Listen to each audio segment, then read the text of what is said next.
This is the second of the books I'm reading you about ANZAC Day. This is one is called Lest We Forget.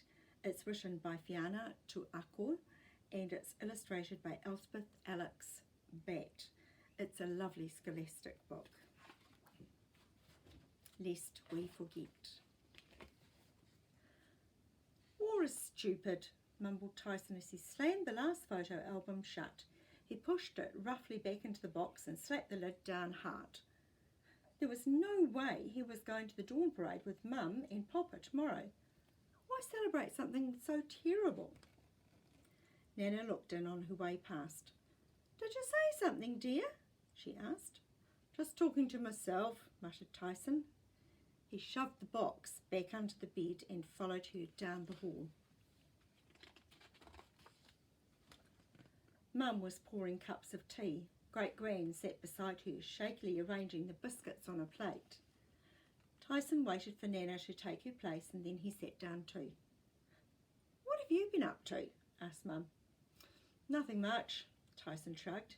Just looking at old photos of Great Granddad and Papa in their uniforms. Great Gran beamed at him. She was getting on a bit and didn't always pay attention to what was going on, but sometimes she surprised him. They made such handsome soldiers, didn't they? She said. I suppose, Tyson mumbled. He helped himself to some biscuits and avoided her eye. Why did she say things like that? He didn't get it. She'd lost her dad in the World War I, her husband because of World War II, and her son-in-law had been badly wounded in the Vietnam War. But to hear her talk about it, you'd think war was an adventure. Some adventure, thought Tyson grimly. 3 generations of men wiped out, and for what? Your great-granddad was very excited to be going, you know. Great Gran's voice broke into his thoughts.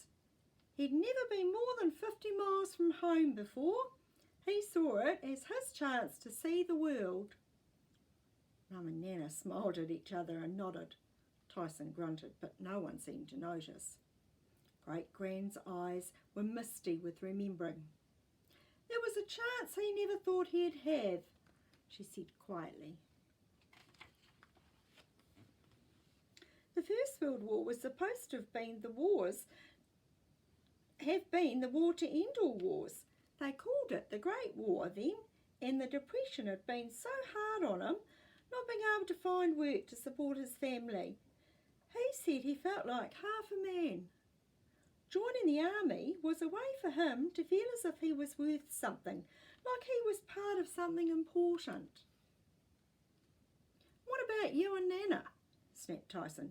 Wasn't his family important too? Great Gran stared at Tyson in surprise. Of course we were, she said. The boys were over there fighting for us, to keep us safe. We knew that. Anyway, said Nana, Dad was already overseas when I was born, wasn't he, Mum? Great Gran nodded. I found out I was expecting just after he left. But the war was nowhere near us, Tyson said stubbornly.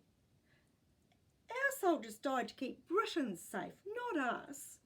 Oh no, said Mum. The war got very close to New Zealand, didn't it, Gran? That's right, said Great Gran. We were really scared. Japanese submarines had been seen in our harbours and we thought we were going to be invaded. Our boys were already fighting overseas, so it was a huge relief when the Americans came. We needed someone to keep us safe at home. Tyson hadn't known that. He was getting interested, despite himself. Nana smiled at him. Your great-granddad helped stop them, she said. He served in the Pacific. He fought the Japanese. Great Gran's eyes filled with tears. But when he came back, I did wonder if it was worth it, she said. He just wasn't the same man. I remember going out to the wharf to meet him, said Nan. I was only tiny, but I could tell something wasn't right. Not just his injuries, I mean the way he was and himself. He was just a shell of a man, empty inside. but it was his injuries that got him in the end, said Mum softly. He'd have done it all again, though, Great Gran beamed proudly around the table. He reckoned it was worth it.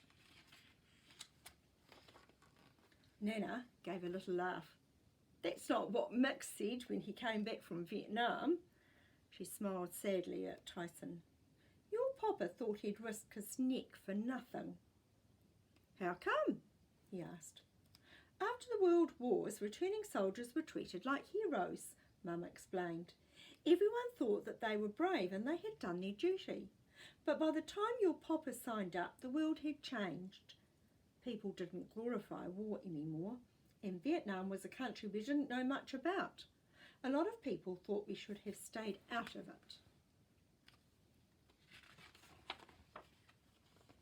Nana nodded. It was a different kind of war too, she said. The men who fought in Vietnam were exposed to all sorts of chemicals, and many of them became ill, but the link was hard to prove, so the government wouldn't pay for their treatment. She shook her head. The men felt that they'd fought bravely for their country and suffered terrible hardships, only to be ignored when they came back. Your papa found it really hard to deal with. He'd lost both his legs to a landmine, so he couldn't do the things he'd always loved. He couldn't even go back to his old job. He felt like a nobody. That's his papa when he was younger. Everyone was quiet for a while. Then Tyson spoke. So, Great-Granddad felt like half a man until he went to war, and Papa felt like half a man when he got back. He shook his head and sighed. It's a funny old world, isn't it? Said Great-Gran. But I'd hate to think that all those brave boys died for nothing. They certainly didn't think so at the time.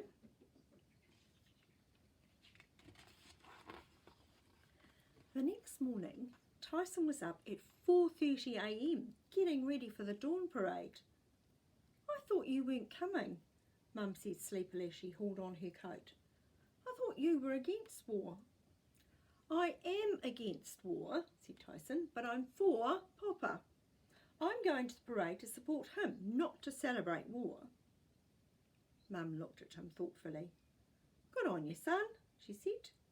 Now, where did I put my poppy?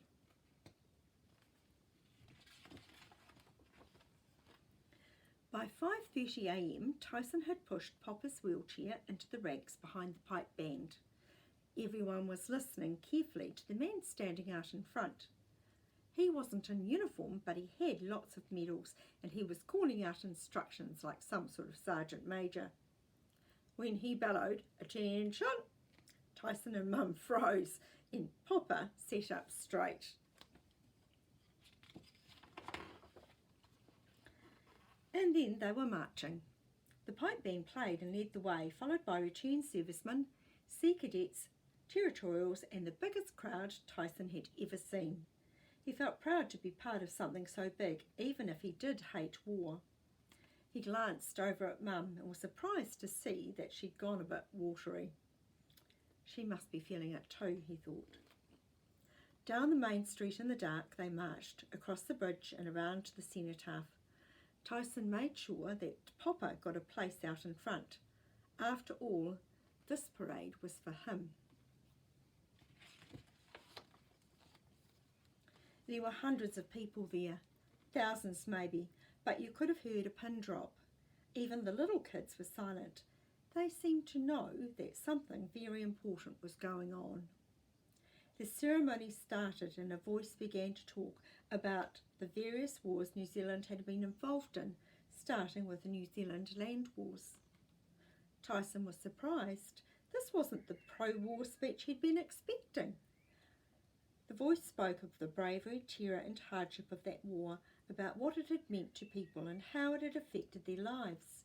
It referred to the wars that were still going on in various parts of the world, and after each point it repeated the same chilling line, "When will they ever learn?"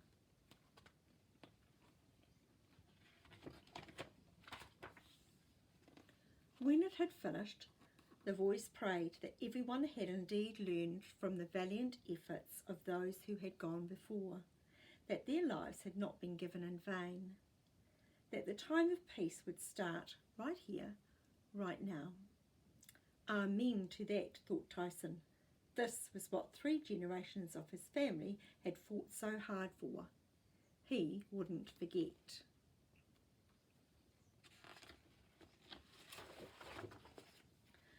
As dawn broke, Tyson gave Papa's shoulder a squeeze, and together they ignored the lumps in their throats to join the singing of God Defend New Zealand.